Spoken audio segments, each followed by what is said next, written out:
الحمد لله رب العالمين الصلاة والسلام على رسوله الكريم أما بعد فأعوذ بالله من الشيطان الرجيم بسم الله الرحمن الرحيم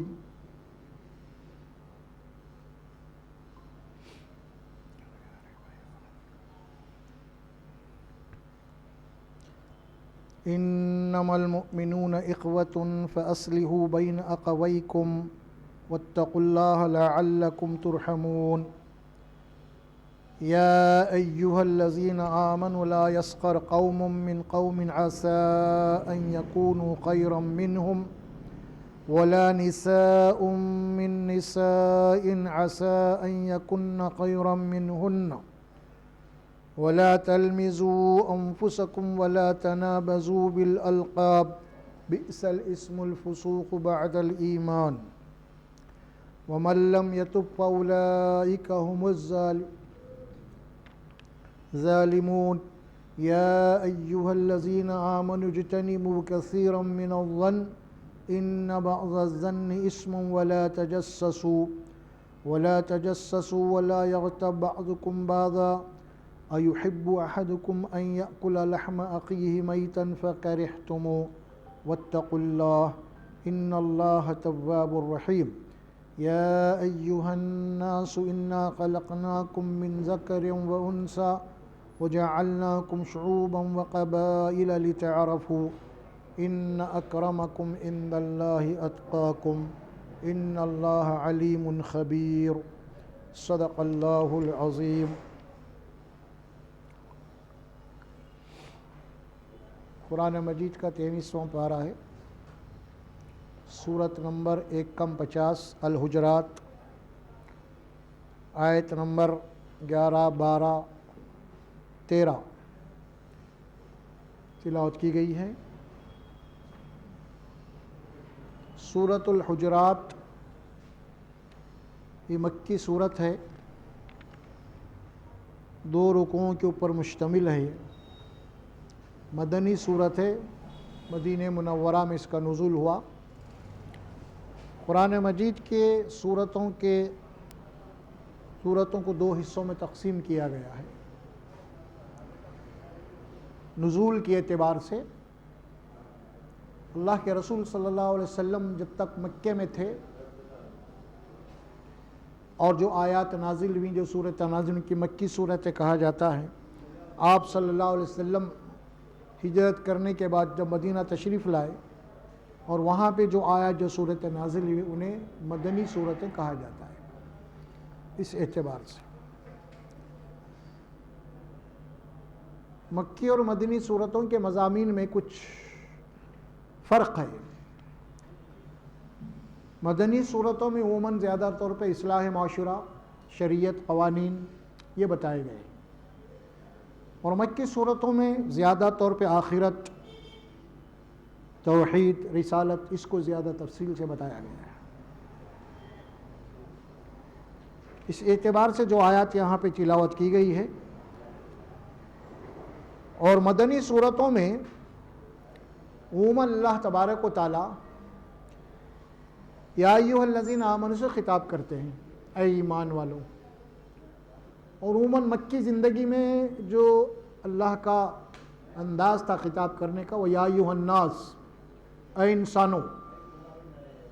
اب چونکہ مدینے میں ایک اسلامی ریاست قائم ہو گئی، وہاں پہ ایک مومنین ہی کا جو ہے ایک ان کی سمجھ میں کہ وہی لوگ تھے، اس اعتبار سے وہاں پہ خطاب جو ہے بالراس ایمان والوں کو ہے۔ تو یہ صورت بھی جو نازل ہوئی، اس کی ابتدائی صورت میں بھی اللہ تبارک و تعالیٰ نے ایمان والوں کو خطاب کیا۔ چنانچہ پہلی آیت ہے اس صورت کی، یا ایھا الذین آمنوا لا تقدموا بین یدی اللہ ورسولہ واتقوا اللہ ان اللہ سمیع علیم۔ اے ایمان والو، اے مومنو، اللہ اس کے رسول سے آگے مت بڑھو۔ لا تقدموا بین یدی اللہ ورسولہ، ایمان والوں کو یہ تاکید کی جا رہی ہے، کیونکہ تم اللہ اس کے نبی پہ ایمان رکھتے ہو، اب تمہارا کوئی قدم بھی اللہ اس کے رسول کے احکامات سے آگے نہیں ہونا چاہیے. یعنی مطلب یہ ہوا اب جو بھی تم کو عمل کرنا ہے اپنے آپ کو پیچھے رکھ کے نبی کیا حکم دیے ہیں، آپ قرآن کیا ہدایت دے رہا ہے، آپ اپنے آپ کو پیچھے ڈالنا ہے، قرآن اور نبی کو سامنے رکھنا ہے. تو یہی ہے، اگر ہم اپنی باتوں کو آگے رکھیں گے تو خود بخود جو ہے قرآن اور نبی کی باتیں پیچھے ہو جائیں گی. چاہے آپ ہزار بولیں نہیں بھائی میں تو اللہ اس کے رسول کو آگے ہی رکھتا ہوں، قرآن کو آگے ہی رکھتا ہوں، بہت بڑا میرے پاس تقدس ہے، بہت بڑی عظمت ہے، لیکن اگر آپ عملی طور پہ اپنی باتیں چلا رہے ہیں، اپنے معاملات چلا رہے ہیں سب، اور قرآن اور حدیث کو جو آپ چھوڑے ہوئے ہیں، اس کے معنی یہ ہوتے ہیں آپ نے قرآن اور حدیث کو پیچھے رکھا اور اپنے آپ کو آگے رکھا. یہ سیدھی بات ہے، اس میں زیادہ کوئی مفتی کی ضرورت بھی نہیں ہے، کوئی زیادہ تفسیر کی بھی ضرورت نہیں ہے، یہ کامن سینس کی بات ہے. اللہ فرماتے ہیں یہاں پہ، اور اس معاملے میں فرمائے کہ واتقوا اللہ، اللہ سے ڈرو، اس کی نافرمانی سے بچو. کیوں؟ ان اللہ سمیع علیم، اللہ کون ہے معلوم؟ وہ سننے والا اور علم رکھنے والا. تم جو کچھ بھی کر رہے ہیں، تم جہاں کہیں بھی ہے، وہ تمہاری ہر بات کو سنتا ہے. تمہاری آپس میں کیا گفتگو ہو رہی ہے، تمہاری پلاننگیں کیا ہو رہی ہیں، تمہارے اندر کیا ہے، باہر کیا ہے، سمجھ میں آ رہا؟ وہ ساری باتوں کو وہ سنتا ہے. ایک تو فرمایا کہ سمیع، سننے والا. سننے سے مراد کیا ہے؟ ہم جو بھی گفتگو کریں گے وہ سنیں گا، اللہ سن رہا ہے. اب علیم کیا ہے؟ علیم کے معنی کہ تمہارے اندر کیا ہے. سمیع کے معنی تمہارے باہر کیا ہے، کیا کہہ رہے ہیں تو وہ سن رہا ہے. علیم کے معنی کیا ہے؟ تمہارے سینوں میں کیا ہے، تمہارے دلوں میں کیا ہے، تمہارے ذہن و دماغ میں کیا پلاننگ ہے. اللہ تعالیٰ اسے وہ جانتا ہے. اللہ قرآن میں بار بار فرماتے ہیں نا کہ جو تمہارے سینوں کے بھید بھاؤ ہے اللہ وہ جانتا ہے. ما تخفی الصدور، جو تمہارے صدور میں ہے، سینوں میں جو تم چھپائے رکھے ہوئے ہو، وہ اللہ جاننے والا ہے. یہ بات اللہ تعالیٰ فرمایا کہ سمیع اور علیم یہ دو اللہ کے اسماء حسنی ہیں. اللہ تبارک و اس میں کوئی شک نہیں ہے، اللہ تبارک و تعالیٰ تمہاری ہر بات کو سننے والا ہے، سن رہا ہے، اور تمہارے دل و دماغ کے اندر کیا پلاننگ، کیا پروگرام چل رہے ہیں، کیا منصوبے ہیں، وہ سب اللہ جاننے والا ہے. یہ بات کو یہاں پہ بتائی تھی. اب ہم نے جو آیات تلاوت کی ہے اس میں بھی ایمان والوں ہی سے خطاب ہے. یہ جو آیات آئی ہیں 11، 12، 13، اس میں بھی ایمان. سب سے پہلی آیت آپ کو سامنے، یہ آیات جناب علی مسلمانوں کے اصلاح معاشرے سے متعلق ہے. ان کی سوسائٹی، ان کی کمیونٹی، ان کی سماج سوسائٹی میں کیا کیسے ہونا چاہیے، ان کا رکھ رکھاؤ، ان کے آپس سے معاملات، ان کے تعلقات کیسے ہونی چاہیے، اس کو یہاں پہ بتایا گیا ہے. فرمایا کہ سب سے پہلے ایمان والوں کا آپس میں کیا تعلق ہے اس کو بتایا. انما المومنون اخوۃ، یہ اللہ کا دیا ہوا لقب ہے، کسی اور کا نہیں. یہ کون دے رہے ہیں لقب؟ اللہ دے رہے ہیں. کیا لقب ہے؟ تمام ایمان والے، چاہے وہ کسی بھی ملک کے رہنے والے، ان کی زبان کچھ ہونے دے، کہیں کے بھی ہو، روئے زمین کے اوپر جو بھی مومن ہے وہ آپس میں ایک دوسرے کا بھائی ہے. آپس میں ایک دوسرے کے بھائی ہیں وہ، اگرچہ کہ ان کا خونی رشتہ نہیں ہے، ان کا کوئی خاندان قبیلے سے تعلق نہیں ہے، لیکن اس کے باوجود وہ آپس میں ایک دوسرے سے بھائی. ایک بھائی تو وہ ہوتے ہیں جو خون سے بنتے ہیں، رشتے ہیں، اور یہ خون سے بنے ہوئے رشتے خاندان کی حد تک محدود رہتے ہیں. لیکن یہ جو ایمان کا رشتہ جو کلمے کا ہے یہ لامحدود ہے، اس کی کوئی حد نہیں ہے. اور پھر یہ ابدی رشتے ہیں، یہ ہمیشہ قائم رہنے والا. آپ جنت میں بھی جائیں گے تو آپس میں ایمان والے ایک دوسرے کے بھائی. اب خونی رشتے ہو سکتا ہے کہ اندر کوئی ضروری ہے ایک بھائی دوزخ میں ایک جنت میں بھی چلا جائے، ایسا بھی ہو سکتا ہے، لیکن مومنین جو ہے سارے وہ تو آپس جنت میں جائیں گے. وہ بات یہاں پہ اللہ تبارک و تعالیٰ بتایا کہ دیکھو تمہارا جو رشتہ ہے آپس میں بہت بڑا گہرا ہے اور لامحدود ہے اور ابدی ہے یہ رشتہ. بہت بڑا گہرا تعلق ہے آپس میں ایک ایمان والوں کا، کلمہ گو کا آپس میں. انما المومنون اخوتن، اخوت بھائی چارگی. اللہ کے نبی صلی اللہ علیہ وسلم نے یہ بات فرمائی نے آیات کی وضاحت میں، تشریح میں. آپ کے بہت سارے ارشادات ہیں. آپ نے فرمایا کہ المسلم اخو المسلم، ایک مسلمان دوسرے مسلمان کا بھائی ہے. کل اخو المسلم، سارے کے سارے آپس میں بھائی. ہم پہلے اس کو اچھی طریقے سے سمجھ لیں کہ کیا بات کہی جا رہی ہے. دو جملے، انما المومنون اخوتن، اللہ سبحانہ و تعالیٰ کا یہ جو جملہ ہے اس کے اندر کتنی مودت اور کتنی قربت بتائی جا رہی ہے کہ تم ایک دوسرے کے لیے غیر نہیں ہے، آپس میں بھائی ہے. تم بحیثیت انسان کے آگے آیت آ رہی ہے، وہ بھی اس میں گفتگو کریں گے انشاءاللہ. سارے آدم کی اولاد خود آپس میں بھائی بھائی ہے پلٹ کے. یہ تو ایک کلمے کا رشتہ ہے اور پھر ایک سارے انسانوں کا ایک رشتہ ہے بحیثیت انسان کے، وہ بھی آپس میں بھائی بھائی. انما المومنون اخوۃ فاصلحوا بین اخویکم. اب ظاہر ہے کہ خونی رشتے بھی ہے تو کچھ تنازعات ہوتے، اختلافات پیدا ہوتے، کچھ بھی ہوتا ہے وہاں پہ، کچھ بھی سدھار ہوتا ہے. تو یہاں پر فرمایا کہ ہو سکتا ہے کہ معاشرہ ہے، سماج ہے، سوسائٹی ہے، کئی مسائل پیدا ہوتے ہیں، انسانوں کے مزاج مختلف ہوتے ہیں، ساری باتیں ہیں. کسی کی بات جلدی سمجھ میں آتی، کسی کو دیر سے سمجھ میں آتی، کسی کو سمجھ میں نہیں آتی، اس کی وجہ سے بھی اختلاف پیدا ہو جاتے ہیں. تو جہاں کہیں بھی جب کبھی بھی آپس میں ایمان والوں کے درمیان میں کوئی اختلاف پیدا ہو جائے، کوئی تنازع پیدا ہو جائے، کوئی ٹینشن پیدا ہو جائے، تو اللہ فرماتے ہیں فَأَصْلِحُوا بَيْنَ أَخَوَيْكُمْ، کہ اب تمہارا کام کیا ہے؟ اب تمہارا ہر مسلمان کا یہ کام ہے کہ اب وہ جو کچھ بھی ان کے درمیان میں اختلاف ہوا ہے، جھگڑا ہوا ہے، تو تم کیا کرو؟ صلح صفائی کرا دو اس کو. دیکھا آپ نے؟ فَإِنْ تَنَازَعْتُمْ، یہاں فرمایا اخوتن فاصلحوا بین اخویکم. فاصلحوا کیا مطلب ہوا؟ صلح، اصلاح، رفع دفع کر دو معاملے. اللہ سبحانہ و تعالیٰ کو یہ بات پسند نہیں ہے کہ اللہ اس کے رسول کے اوپر جو معاشرہ، جو سماج ایمان رکھتا ہے، اس معاشرے کے اندر کوئی نفرت کا ماحول پیدا ہو جائے. کیونکہ ایمان کی بنیاد یہ خود محبت ہے، اللہ سے محبت، اس کے رسول سے محبت، اور پھر بتدریج ہر مسلمان سے محبت.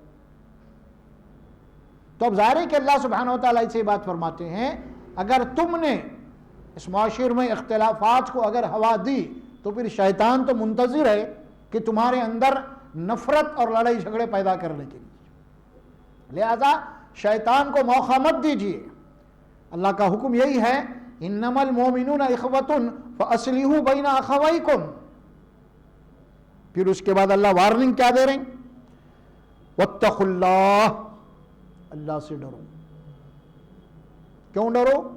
لعلکم ترحمون، کیونکہ تم اللہ کی رحمت کے محتاج ہیں. اگر تم اللہ سے نہیں ڈرو گے، اپنی اصلاح نہیں کرو گے، تو پھر اللہ کی رحمت کے دروازے تمہارے لیے بند ہیں، نہیں کھلتے، نہیں کھلتے. یہی بات ہے کہ تم آپس میں ایک دوسرے پہ رحم کرو، اللہ تم پہ رحم کرے گا. دیکھیں آپ کتنی اصولی بات ہے. حدیث شریف میں یہ بات آتی ہے، اللہ کے نبی صلی اللہ علیہ وسلم فرماتے ہیں لا یرحم اللہ من لا یرحم الناس. کتنی پیاری بات کہی گئی، اصولی بات کہی گئی. اگر تم یہ چاہتے ہو اللہ تم پہ رحم کرے تو تم دوسروں پہ رحم کرو. اگر میں دوسرے پہ رحم نہیں کروں گا، اس کے بعد میں اللہ سے دعا کروں اللہ تو مجھ پہ رحم کر، اللہ بولے گا بیوقوف ہے گا تو خود دوسرے پہ رحم نہیں کر رہا تو میں تجھ پہ رحم کیوں کروں. اصولی بات ہے. دیکھیے اب اللہ کی رحمت خود اپنے ہاتھ میں آ گئی. اللہ فرماتے ہیں میں تم کو دیا ہوں یہ موقع، تم دوسروں پہ رحم کرو جو تمہارے ماتحت ہے، جو تمہارے نیچے ہیں یا جن کے اوپر تمہاری طاقت اور قوت ہے. تم ان کے اوپر رحم کرو، عفو اور درگزر سے معاملہ کام کرو، تو اللہ فرماتے ہیں بھائی خود تم پہ رحم کروں گا. کلیئر بات ہے. اللہ کے نبی صلی اللہ علیہ وسلم فرماتے ہیں لا یرحم اللہ من لا یرحم الناس. ایک حدیث تو یہ ہے، اور دوسری حدیث فرماتے ہیں کہ تم زمین والوں پہ رحم کرو، اوپر والا تم پہ رحم کرے گا. کیا بات ثابت ہو رہی ہے؟ صاف کلیئر، 2 جمع 2 4. اسی طرح اگر ہم دوسروں پہ رحم نہیں کریں گے تو اللہ ہم پہ رحم کرے گا. ایک صاحب، ایک بزرگ تھے، ایک صاحب آئے، وہ شاید ان کے مرید تھے. حضرت قبلہ کے پاس آ کے فرمایا کہ بھائی آپ اللہ سے دعا کیجئے، اللہ تعالیٰ میری مغفرت کر دے، مجھے بخش دے، مجھے معاف کر دے. ارے اتنی سی بات ہے. انہیں بہت بڑا پہاڑ لے کے آئے انہوں کہ میرے گناہ معاف ہو جائیں، میرے اوپر اللہ رحم فرمائے، میری بخشش ہو جائے. آپ اللہ سے دعا، اتنی سی بات، یہ تو معمولی بات ہے. وہ شخص پریشان ہو گیا، ارے یہ کیا بات ہے بھائی؟ تو میں فارمولہ دے رہا ہوں آپ کو. کیا فارمولہ؟ ایک بہت معمولی بات ہے. تم ایسا کرو، تم دوسروں کو معاف کر دیا کرو، اللہ تمہیں معاف کر دے گا. اتنی سی بات ہے.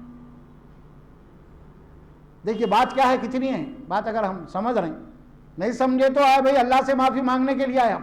ہم یہ کر رہے ہیں، دوسروں پہ ظلم کریں گے، دوسروں پہ زیادتی کریں گے، اسے اللہ ہمیں معاف کر دے، ہماری مغفرت کر دے. پھر جا کے حضرت کو بھائی اللہ میرے لیے دعائیں کرو. یہ سب چلنے والی بات نہیں ہے کہ تو دوسروں کو معاف کر، اللہ تجھے معاف کرے گا. اگر تم دوسروں پہ معاف نہیں کرو گے تو تم کس صورت سے اللہ کے آگے ہاتھ اٹھا کے کہو اللہ مجھے معاف کر دو؟ کیا صورت میں اللہ کے سامنے لے کے دعا کروں اللہ مجھے معاف کر، جبکہ میں کسی کو نہیں معاف کر رہا ہوں؟ میں معمولی ہمارے گھر میں کوئی ہماری بیوی کی غلطی کو معاف نہیں کر رہا ہوں، جو میرے ساتھ ہیں کچھ زیادہ انہیں میں معاف نہیں کر رہا ہوں. تو پھر وہ تو اللہ قادر مطلق ہے، ساری طاقتوں اور قوتوں کا مالک ہے، تو بھلا وہ تمہیں کیوں معاف کرے آخر؟ لہذا تم دوسروں کو معاف کرو تو اللہ تعالیٰ تمہیں معاف کر دے گا. اللہ قرآن میں ایک فرماتے الا تحبون ان یغفر اللہ لکم، الا تحبون ان یغفر اللہ لکم، کیا تمہیں یہ پسند نہیں کہ اللہ تمہارے بخش دے تمہیں؟ تو تم دوسروں کو معاف کرو، اللہ تمہیں معاف کرے گا.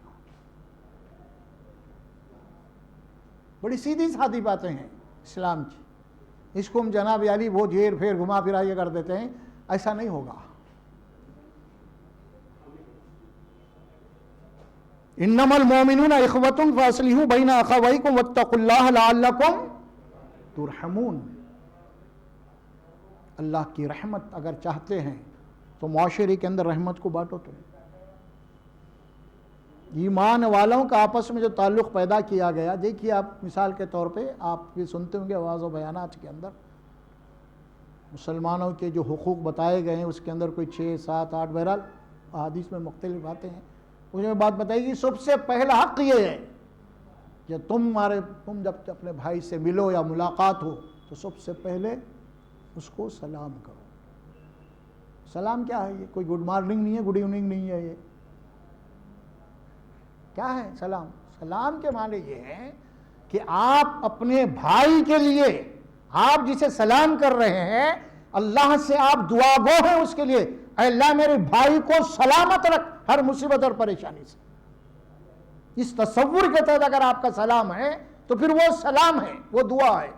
نہیں ختم وہاں سے یوں کر دی آپ صرف جملے ادا ہو رہے ہیں تو یہ سلام نہیں ہوتا ہے.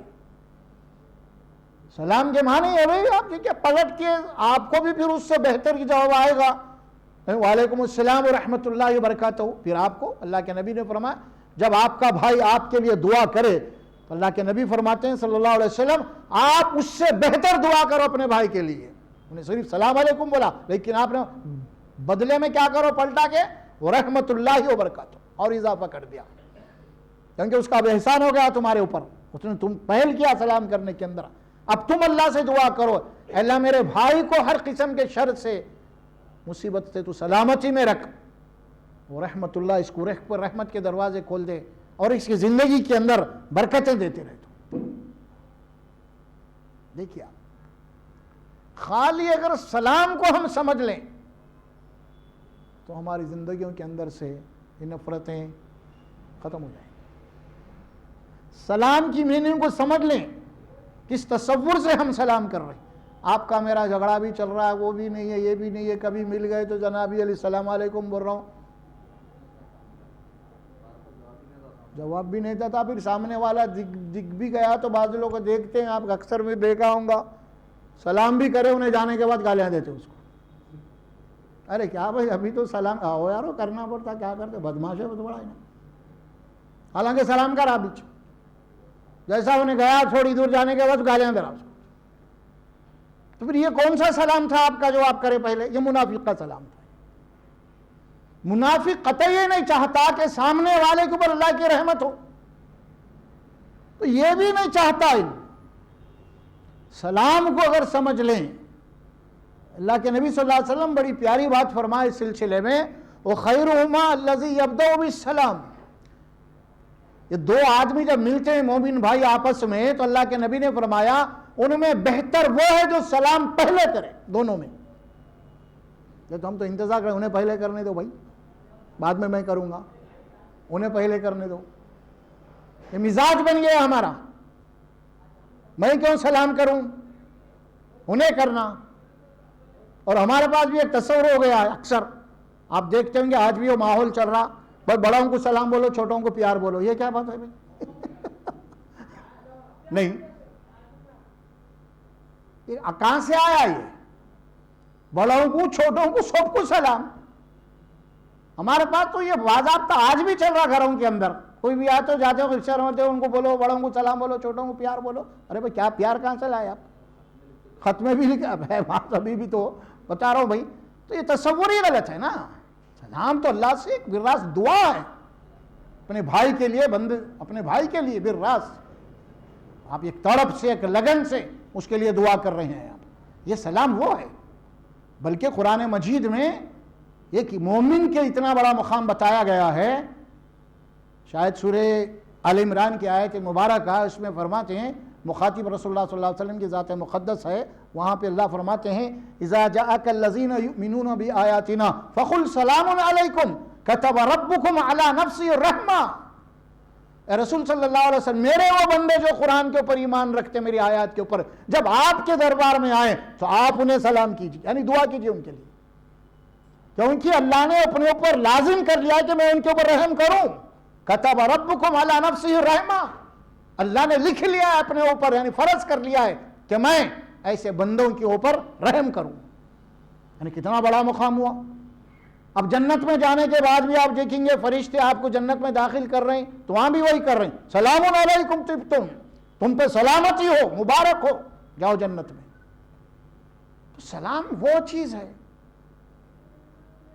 سلام کا تو مذاق ہو گیا, سلام کر رہے ہیں, گالیاں دے رہے ہیں.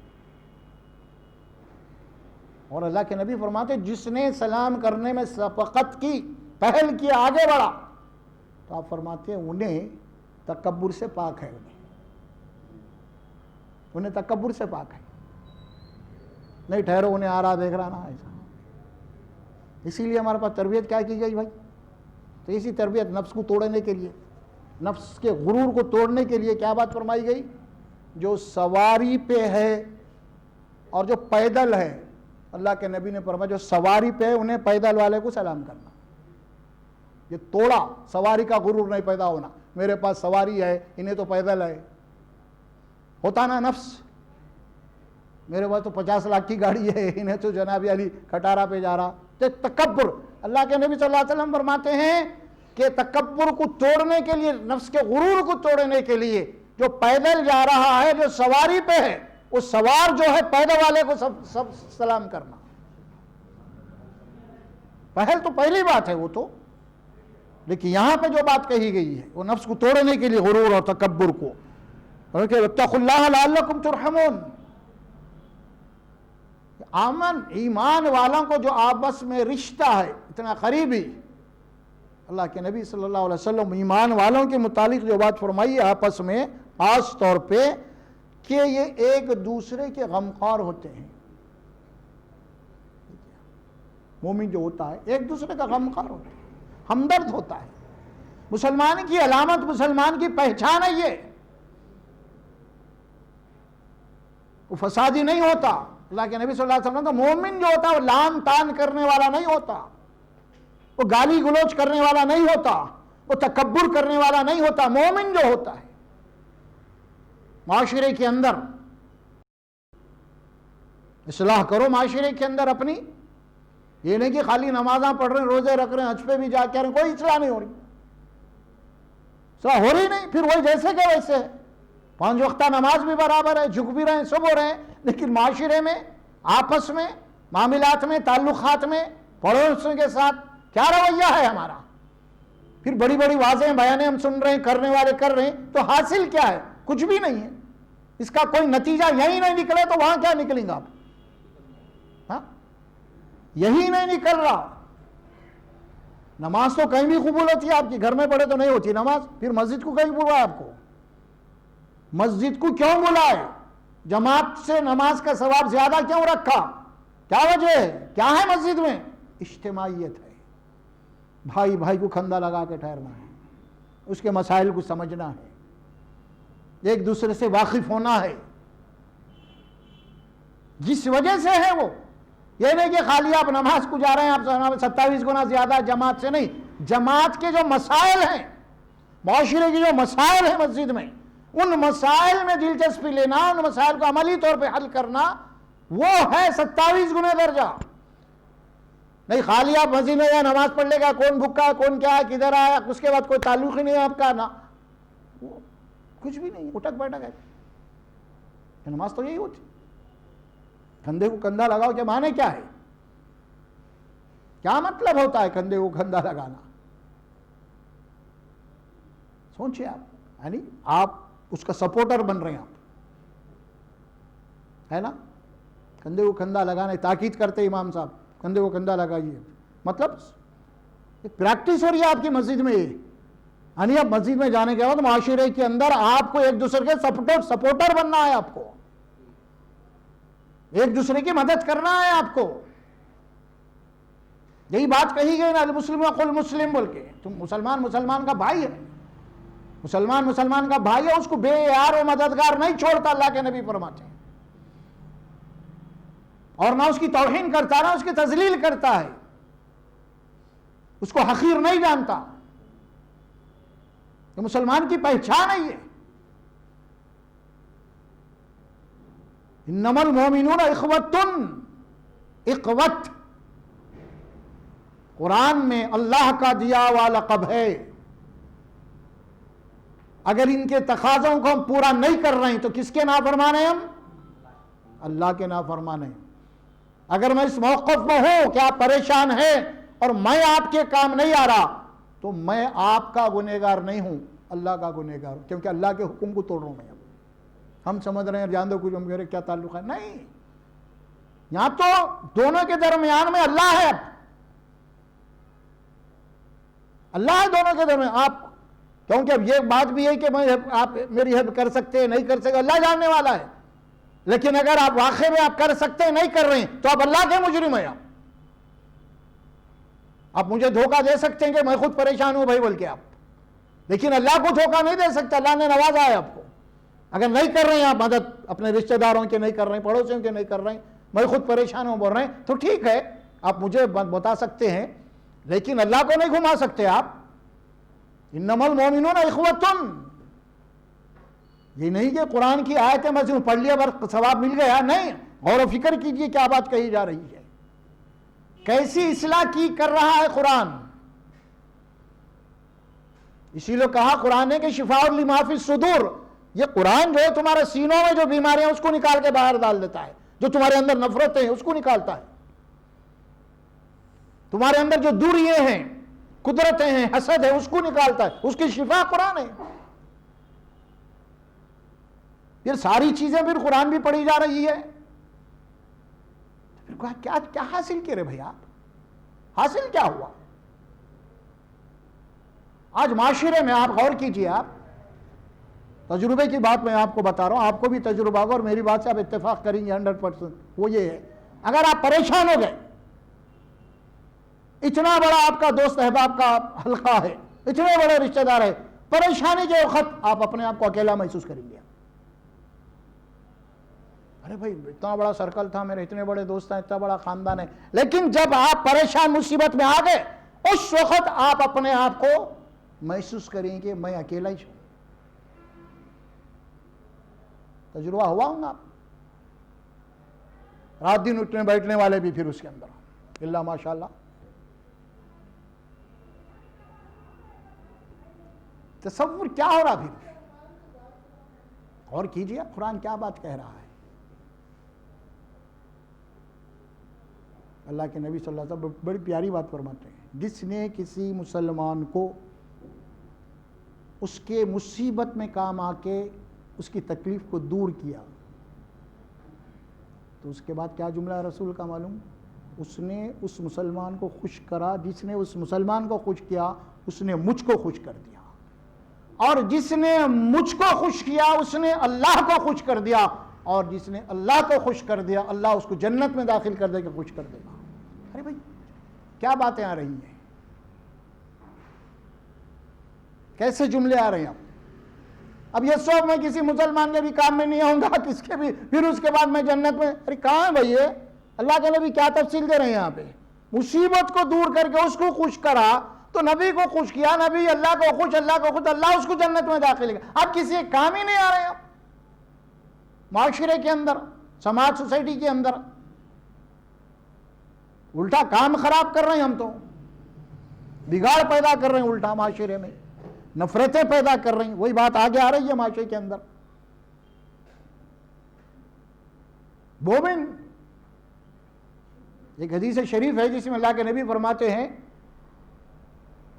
ملعون من ضار مومن. وہ ملعون ہے جو کسی مسلمان کو تکلیف پہنچاتا ہے، او مکر بھی، یا اس کے ساتھ فراڈ کرتا ہے، ہیرا پھیری کرتا ہے. کیا فرمایا اللہ کے نبی نے؟ ملعون وہ ملعون ہے من ضار مسلم او مکر بھی. غار کے معنی تکلیف دینا، نقصان پہنچانا. مکر کے معنی تو جانتے ہیں، مکر کرنا، دھوکہ بازی کرنا اس کے ساتھ. اللہ کے نبی نے کیا فرمایا؟ وہ ملعون ہے.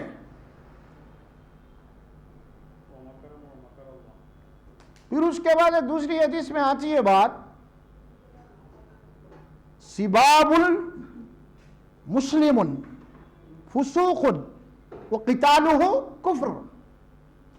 مسلمان کو گالی گلوچ کرنا یہ بہت بڑا گناہ ہے، اور مسلمان کو قتل کرنا، اس کا خون بہانا اللہ کے نزدیک یہ کفر ہے. آج کیا ہو رہا ہے؟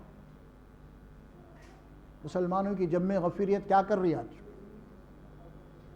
کہاں کھڑے ہوئے ہیں؟ آج مسلمان کہاں کھڑا ہوا ہے؟ پھر ہم کہہ رہے ہیں کہ اللہ ہماری مدد نہیں کر رہا. بھائی کیسے ہوں گے مدد؟ آپ اللہ کے نہیں ہو رہا، اللہ آپ کا نہیں ہو رہا. سیدھی بات ہے. اللہ قرآن میں فرماتے ہیں نا، ان تنصروا اللہ انصرکم ویثبت اقدامکم.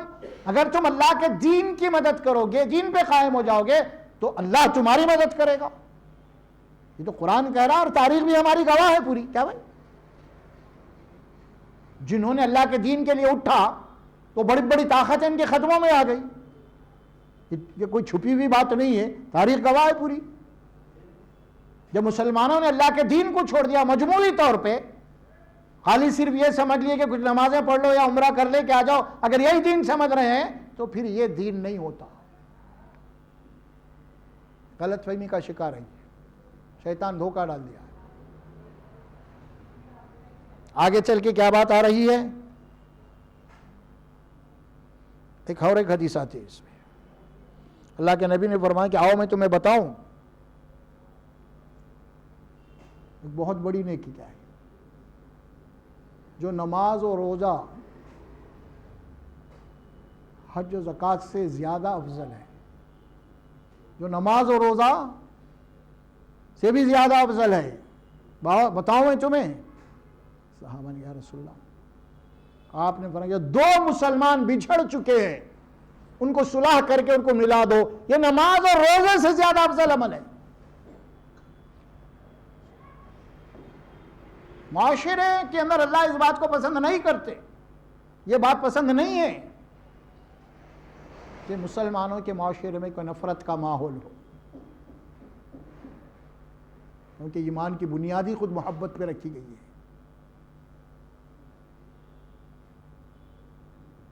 ایک صحابی فرماتے ہیں کہ میں نے اللہ کے رسول کے ہاتھ کے اوپر بیعت کیا. وہ بیعت کیا تھی؟ میں اللہ کا خیر خواہ ہوں، رسول کا خیر خواہ ہوں اور تمام امت مسلمہ کا خیر خواہ ہوں.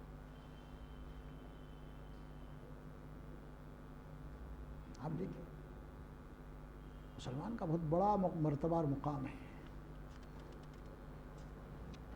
ایک مقام پہ تو رسول اللہ صلی اللہ علیہ وسلم فرماتے ہیں مسلمان کا مقام جو مومن ہے اللہ کے پاس کعبۃ اللہ کا جو مقام ہے وہ مقام مومن کا ہے. اتنی بڑی بات فرماتے آج کوئی اہمیت نہیں. عجیب خون کے آنسو رونا پڑتا ہے معاشرے کو دیکھنے کے لیے. اللہ محفوظ رکھے. یا ایھا الذین آمنوا لا یسخر قوم من قوم عسى ان یکونوا خیرا منهم ولا نساء من نساء عسى ان یکن خیرا منهن. اے ایمان والو، اے مومنو، اب تمہارا مقام بہت بڑا ہے، تم بہت مکرم اور معزز اللہ کے پاس. اب تمہاری زبانوں سے کوئی ایسے جملے نہیں ہونا جو کسی کے لیے مذاق اڑا رہی، تم کسی کی توہین کر رہی. تم ابھی تمہارے مقام جو ہے تمہارا وہ بہت اونچا مقام ہے. اب یہ جتنے بھی کاما چلر لوگ ہوں گے کاما، یہ کوئی مذاق کر رہے ہیں، ٹٹا کر رہے ہیں، یہ کر رہے ہیں، وہ کر رہے ہیں، نہیں، یہ بہت بڑا مقام اللہ نے تم کو دیا ہے کہ اب کوئی مرد کسی دوسرے مرد کا، کوئی قوم کسی دوسری قوم کا مذاق نہ اڑائے. مذاق میں ہوتا کیا ہے؟ مذاق میں آدمی مذاق کا آڑ لے کے سامنے والے کی توہین کرتا ہے، مذاق کا آڑ لے کے کرتا ہے. اور عموماً زیادہ طور پہ یہ کمزور لوگ کرتے ہیں. کیوں کرتے ہیں؟ کیونکہ ان کے اندر وہ طاقت نہیں ہے سامنے والے سے جو ہے نا بالراست کو مقابلہ کرتے. اسی لیے کیا کرتے ہیں، ان کا مذاق کرتے، اگر سامنے والا پلٹ گیا، ارے بھائی میں تو مذاق کر رہا تھا، لیکن اندر سے چاہ رہا کہ اس کے تذلیل ہونا ہو. اللہ نے فرمایا مذاق مت کرو، کسی قوم کا مذاق مت اڑاؤ، ایک دوسرے کا مذاق مت اڑاؤ.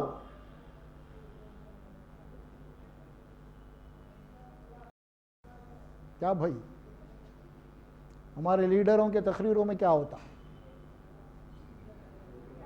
کیا ہوتا؟ اللہ کا نام لے کے تقریر، اللہ کی آیات کے دھجیاں اڑا رہے وہاں. کیسی کیسے مذاقیں کرتے ہیں، قوموں کو ذلیل کرتے ہیں سامنے والوں کو. نہیں، بہت بڑا جرم ہے اللہ کے پاس. آپ کٹر سے کٹر کافر کی بھی آپ تذلیل نہیں کر سکتے. اللہ نے موسیٰ علیہ السلام، ہارون علیہ السلام کو فرعون کے پاس بھیجا، پیغمبروں کو بھیجا، جاؤ اور جاؤ تو ذرا فرعون سے جب گفتگو کریں گے تو ذرا نرم انداز میں کرنا. فَقُولَا لَهُ قَوْلًا لَيِّنًا. سورہ طٰہٰ میں اللہ فرماتے ہیں اے موسیٰ اور تم دونوں جاؤ، فرعون کے پاس وہ باغی بن چکا ہے، اور جا کے جب اس سے گفتگو کرو تو انداز کیا ہونا تمہارا؟ وَقُولَا لَهُ قَوْلًا لَيِّنًا. نرم انداز میں بات کرو، اخلاق سے بات کرو. کیا مطلب ہوا؟ وہ تو باغی ہیں، اس میں شک نہیں، اللہ جانے، اللہ خود بولا باغی ہے، لیکن ظاہر ہے کہ اس کے اخلاق اس کے ساتھ، تمہارے اخلاق تمہارے ساتھ. انہیں اتنا بڑا باغی ہونے کے باوجود اللہ کہہ رہے ہیں کہ جا کے نرم بات کرو، تمہارا انداز نرم ہونا چاہیے. کیوں؟ وجہ کیا ہے؟ لعلہ یتذکر او یخشی. ہو سکتا ہے کہ تمہارے اس اخلاق سے ہو سکتا ہے کہ وہ نصیحت حاصل کر لے. تمہارے اخلاق سے ہو سکتا ہے. تو بندہ قرآن سے کیا میسج مل رہا ہمیں، اور ہم کیسے تقریریں کر رہے ہیں. واٹس ایپ اٹھا کے دیکھیے آپ، سوشل میڈیا کیسے کیسے بیانات ہیں، کیسے کیسے جناب علی غیر خون کے دھجیاں اڑا رہا مسلمان آج. پھر اللہ اس کے رسول کا نام لے کے کتنی بڑی منع ہے. ایمان والے ہیں. اللہ کے نبی صلی اللہ علیہ وسلم کو دیکھیے آپ کے اوپر کیسے کیسے حالات پیدا ہو گئے. کیا نعوذ باللہ آپ نے کبھی کسی کے ساتھ کوئی ایسے الفاظ استعمال کیے, نازیبہ الفاظ؟ کیا کچھ تکلیف نہیں پہنچائی گئی آپ کو؟ صورت اٹھا کے دیکھ لیجئے پوری کی پوری. آپ سامنے والا ہو سکتا ہے کہ آپ کے متعلق کچھ نرم گوشہ رکھتا تھا, لیکن آپ کے تقریر کے جملے سننے کے بعد وہ بھی ختم ہو گئے آپ, اور وہ آپ تشدد پہ آ گئے آپ, اور اس کو بھڑکانے والے ہم ہیں, ہوا دینے والے ہم ہیں. جتنی بھی آج ہندوستان میں خاص طور پہ مسلمانوں کے خلاف نفرتیں جو پھیلائی جا رہی ہے, اس کو بھڑکانے والے خود مسلمان ہیں. قرآن یہ بات واضح کر رہا ہے. مذاق مت کرو کسی کا, اچھے انداز میں بات کرو. وَقُولُوا لِلنَّاسِ حُسْنًا, لوگوں کے ساتھ تمہاری زبان اچھی ہونی چاہیے, تمہاری گفتگو اچھی ہونی چاہیے, اگرچہ کہ تمہارا دشمن کیوں نہ ہو. آپ نے دیکھا ہوگا سورہ حمیم سجدہ کی آیت میں وہ آیت آئی نا, کیا تھی وہ؟ ادفع باللتی ہی احسن فاذا الذی بینک وبینہ عداوۃ کانہ ولی حمیم. دیکھیے اللہ حکم دے رہے ہیں جو تمہارے مخالفین ہیں, جو تمہارا دشمن ہیں, تم ان کے ساتھ اچھی زبان استعمال کرو, ان کے برائی کو, ان کے شر کو خیر سے تم جناب عالی جو ڈیفینڈ وہ کرو, تم ڈیفینس کرو, دفاع کرو. تو کیا ہوگا؟ ہو سکتا ہے کہ اللہ کا فارمولا ہے, اگر تم ایسا کرو گے, اللہ فرماتے ہیں کہ جو تمہارا دشمن ہے ہم اس کو تمہارا دوست بنا دیں گے. قرآن کا فیصلہ ہے, اس کو ماننے کے لیے تیار نہیں ہم, کیونکہ ہم خود خدا بن بیٹھے ہیں, اللہ کی بات کو نہیں مانتے. اسی لیے میں پہلی آیت کہا کہ ایمان والو اللہ اس کے رسول سے آگے مت بڑھو. تم یہ سمجھ رہے نہیں, اصل جو ہے تلوار وہ زبان کی ہے. وہ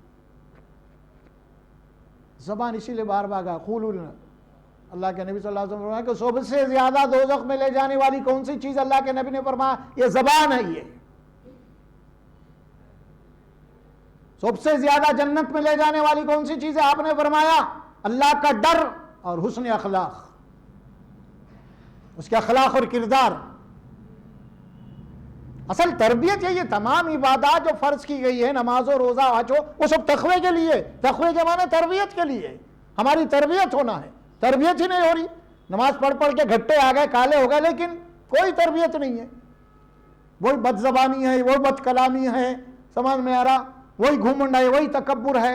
اللہ فرماتے کہ نہیں, ایک دوسرے کا مذاق مت اڑاؤ. وَلَا نِسَاءٌ مِّن نِسَاءٍ, اور ایک عورت کسی دوسری عورت کا بھی مذاق نہ اڑائے. اس کے بعد فرمایا کیونکہ تم جن کا مذاق اڑا رہے ہو. دیکھیے اب آپ, اللہ فرماتے ہیں ایک بات میں آپ کو بتاؤں, جتنے بھی پیدا ہو رہے ہیں, چاہے وہ فرعون ہوں دو, حامان ہوں دو, آج کے کٹر سے کٹر مشرک کافر یہودی, یہ سب کون ہے؟ یہ آنے سے پہلے اللہ سے عہد کر کے آئے کہ میں, اے اللہ تو میرا رب ہے نہیں. سب الستو بربکم بول کے آئے نہیں, آپ میں بولے, انہیں بھی بولا نہیں. ہر انسان وہاں پہ اللہ سے عہد کر کے آ رہا, اور وہ اس کے ضمیر میں ہے, اس کی فطرت, اس کے نیچر میں ہے وہ بات. صرف اس کو جناب اس کے اندر گرد و غبار جو بیٹھی ہوئی ہے, وہ ایمان والوں کا کام ہے اس کو صاف کرنا ہے. اندر اس کو جو چنگاری ہے ایمان کی, الستو بربکم کی, اس کو تازہ کرنا ہے, آپ کو اسپرائٹ کرنا ہے وہاں پہ آپ کو. اور وہی چنگاری کو جو ہے نا جگانے کے لیے انبیاء کرام آتے رہے. قرآن ہے, ایمان والے ہیں, اولیاء کرام ہیں, بزرگان ہیں, یہی کام کرے وہ لوگ. تو ہر ایک کے دل میں وہ الستو بربکم ہے. اسی لیے اللہ بولے کہ جاؤ فرعون کے پاس, تم وہ ہم سے عہد کرا سو ہے, وہ ہے اس کے ضمیر میں وہ چیز. یاد آئیں گا, اگر یاد کر لیں گا, تذکر, اگر اس کو یاد آ گیا اور ایک ساتھ پھر ڈر جائیں گا, انہیں ڈر جائیں گا بڑے سے بڑے. اور یہاں یاد فرمائی کہ تم جن کا مذاق اڑا رہے ہو سکتا ہے کہ وہ تم سے بہتر ہوں. کیوں بھائی, کیا مطلب اس کا مطلب یہ, وہ آج کفر کی حالت میں ہو سکتا ہے کہ بات کل ایمان والے ہو. اور تم سے اچھے ہو جائیں وہ. تاریخ گواہ ہے ہمارے پاس. اسلام کی جتنے مخالفت کے دور میں وہ سب ہی مان لائے. اللہ کے نبی صلی اللہ علیہ وسلم کی شان میں گستاخی ہیں وہ سب ہی مان لائے تقریباً. خیر من، تم سے بہتر ہے، ہوگا، تمہیں نہیں معلوم وہ چیز. اور ہو سکتا ہے کہ کس کی موت کس حالت میں آئے وہ کسی کو پتا نہیں.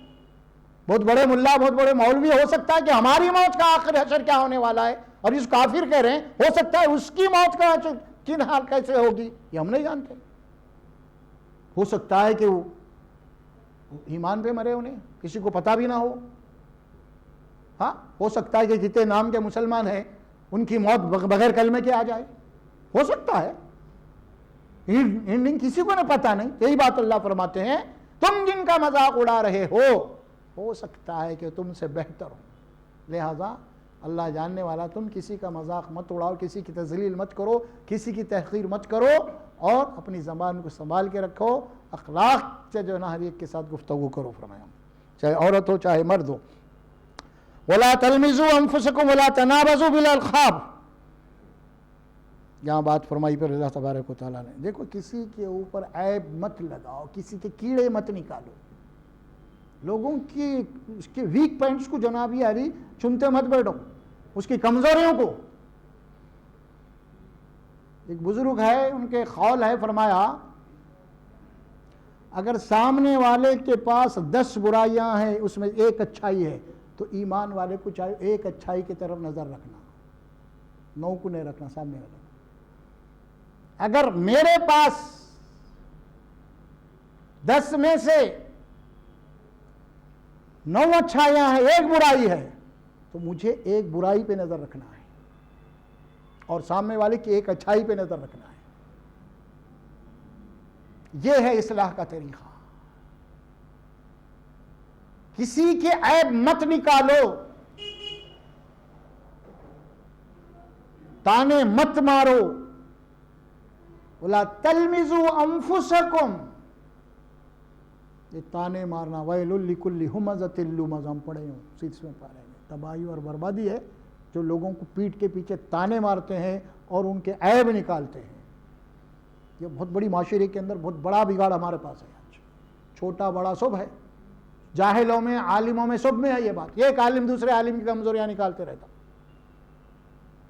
بلکہ میں تو کہتا ہوں کہ زیادہ تو یہیں سے دین کے علم جاننے والوں میں زیادہ بیماریاں آئی ہیں.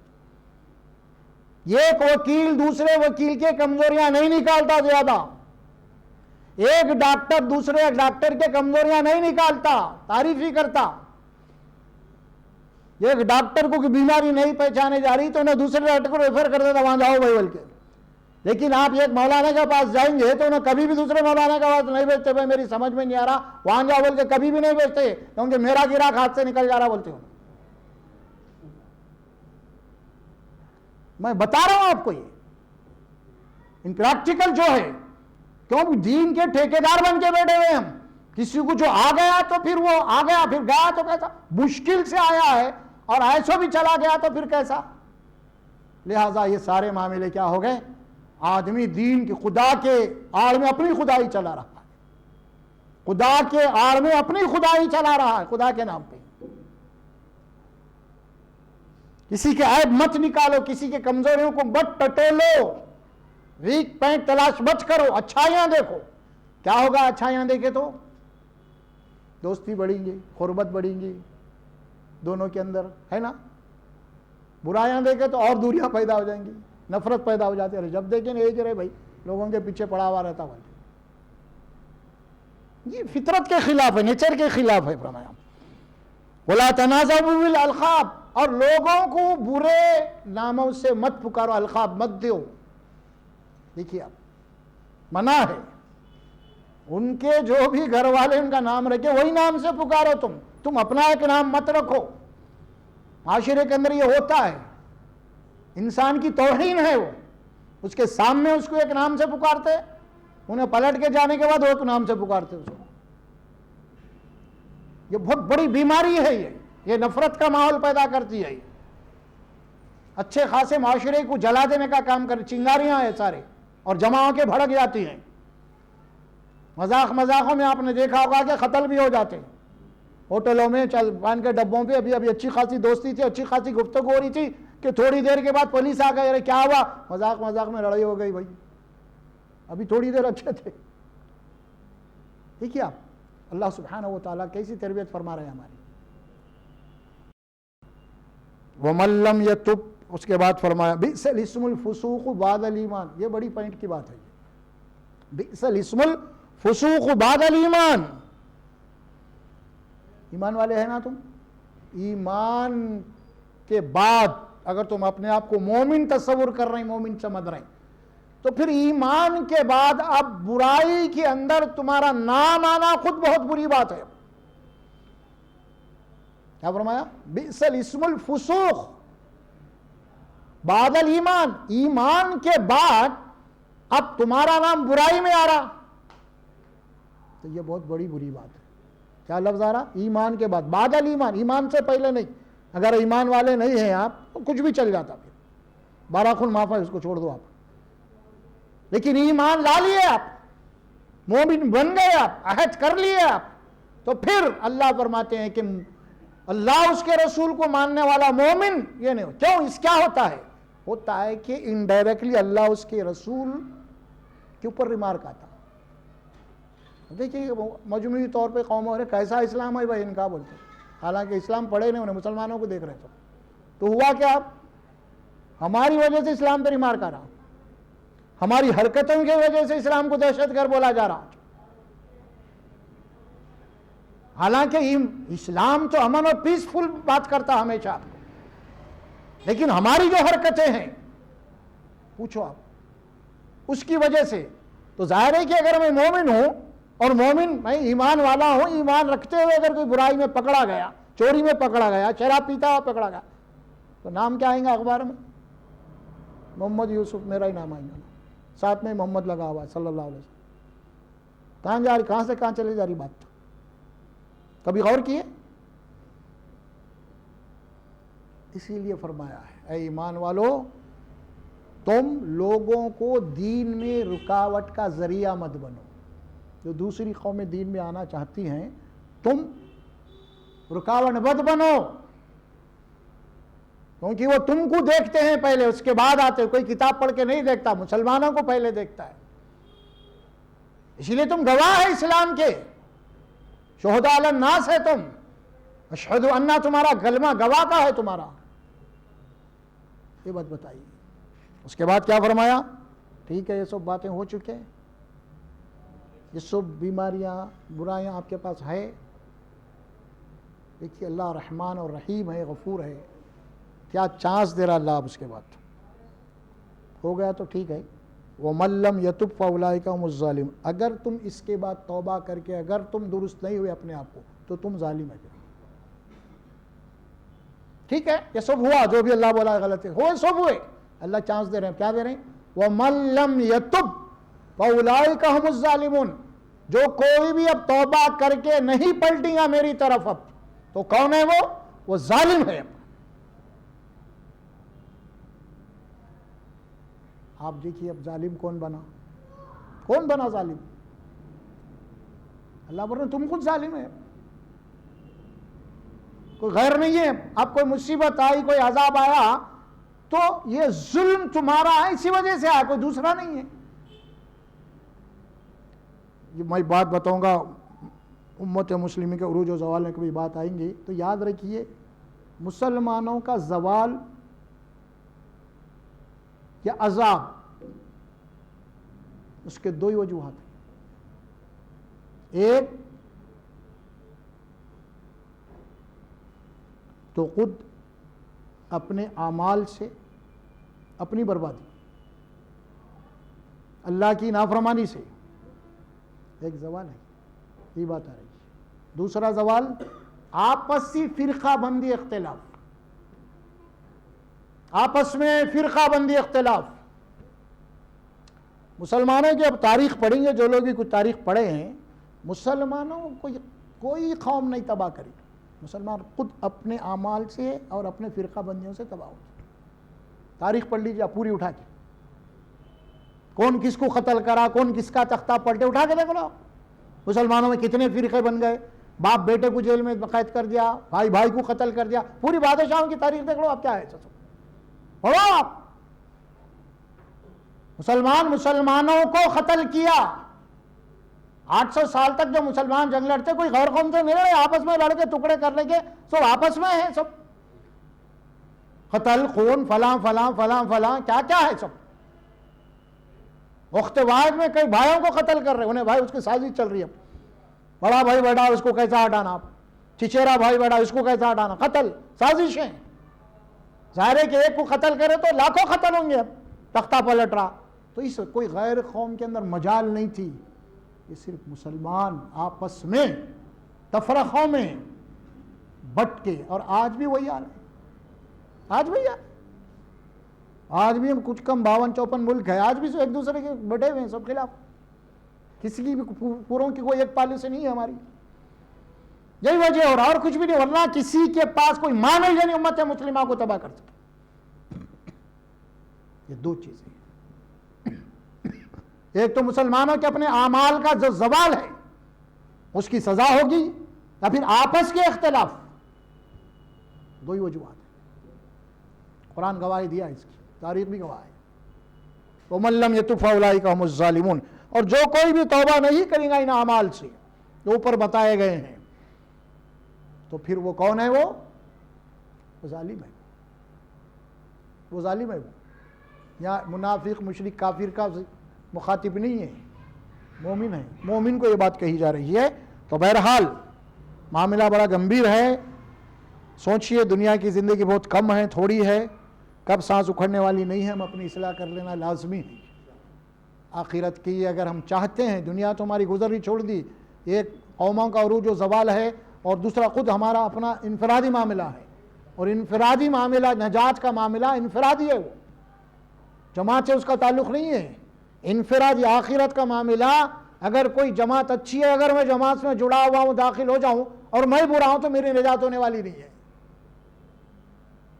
یہ بات ہے، انفرادی اصلاح ہے۔ اللہ قرآن میں فرماتے ہیں کُلُّ مَآتِي یوم القیامت فردا، اللہ فرماتے ہیں کہ میری عدالت میں کل ہر کوئی حساب کے لیے اکیلا آنے والا ہے، ماں باپ بھائی بہن لیڈر کوئی نہیں، کلہم آتی یوم القیامت فردا، وہ سب کے سب میرے پاس آنے والے حساب کے لیے فردن آئیں گے۔ بلکہ تمثیل بھی کیسی آتی ہے معلوم، اللہ لَقَدْ جِئْتُمُونَا كَمَا خَلَقْنَاكُمْ أَوَّلَ مَرَّةٍ، کیسے آؤ گے معلوم؟ جس طرح تم ماں کی پیٹ سے اکیلے آئے تھے، اسی طرح خبر کی پیٹ سے اکیلے نکلو گے اور میری عدالت میں اکیلے ٹھہرو گے۔ وہاں کوئی صحیح اور سفارش نہیں چلنے والی ہے، اور تمہارے اعمال رہیں گے بس، اور یہ کتاب اللہ کے پاس وہاں رہیں گی، اس کے مطابق کل فیصلے ہونے والے ہیں، کسی کے باتوں میں نہیں، قصے اور کہانیوں سے فتوے ہونے والے نہیں ہیں۔ کوئی کتاب یہ کتاب نہیں، ہم دنیا کی کتاب میں دین کے معاملے پڑھ رہے ہیں، کوئی کتاب اللہ کے پاس کام آنے والی نہیں ہے سوائے اس قرآن کے، لہذا قرآن کو پڑھنا چاہیے۔ اللہ سے دعا ہے اللہ سبحانہ و تعالی بولنے اور سننے سے عمل کی توفیق عطا فرمائے۔ بارک اللہ لی و لکم فی القرآن العظیم برحمتک یا ارحم الراحمین۔